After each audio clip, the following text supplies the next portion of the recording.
So I have been using this video series to look at 1 Corinthians 13, the famous chapter on love, to ask ourselves, how do we become people of love?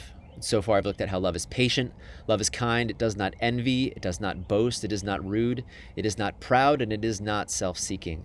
And the next characteristic mentioned is that love is not easily angered. Other ways of putting it is that love is not irritable, it's not touchy or easily provoked, it's not prone to overreactions of anger. These are tough words, especially for a time of quarantine when we're stuck with people and not able to do much of the things we normally do. It makes me think of God in Exodus chapter 34, verse 6, where he describes himself as the Lord, the compassionate and gracious God, slow to anger and abounding in love and faithfulness. And I think of James, who tells us that everyone should be quick to listen, slow to speak, and slow to become angry. So how do we become people who are not easily angered, people who are slow to anger? I think one place we can look is Matthew chapter 18. Jesus is talking about forgiveness, and he tells a story about a servant who owed a master the equivalent of about $300 billion. And the king was going to have him thrown into jail until he could repay the debt. And it says that the servant threw himself on the ground and asked the king for mercy and said, "Be patient with me, and I'll pay back everything I owe." Jesus says that the master had pity on his servant, canceled the debt, and let him go. But then it says that the servant went out and found a fellow servant who owed him about $2,000. And the fellow servant said the same thing, "Be patient with me and I'll pay it back."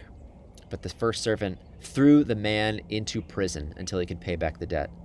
As you can imagine, when the master got wind of what the servant had done, he called him in and he said, "You wicked servant, shouldn't you have treated your fellow servant as I treated you, forgiving your debt?"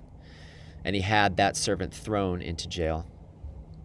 So what is Jesus' point in this story? I think Jesus is telling us that when we refuse to forgive others, when we treat others with anger and punish them, that we are like servants who think we are the master. We are servants acting like we're the king, thinking that we deserve to give others punishment, forgetting how much we've been forgiven. I think Jesus tells the story the way he does to help us to recognize that we have been forgiven the equivalent of about $3 billion worth of sin, that we have been shown so much grace and mercy that it's beyond count, beyond comprehension. And the more that we embrace and understand and see ourselves as those who've been forgiven such a great amount, the more we are transformed in our heart, that we begin to see the world through the lenses of grace and mercy. We know how much we've been forgiven, and so we begin to be quick to forgive others and slow to punish others and slow to be angry with others. We begin to not treat others as their sins deserve, to not punish others for what they've done wrong, to realize that it's okay that other people are not perfect because we are imperfect, and yet God forgave us for our imperfections. Love is not easily angered.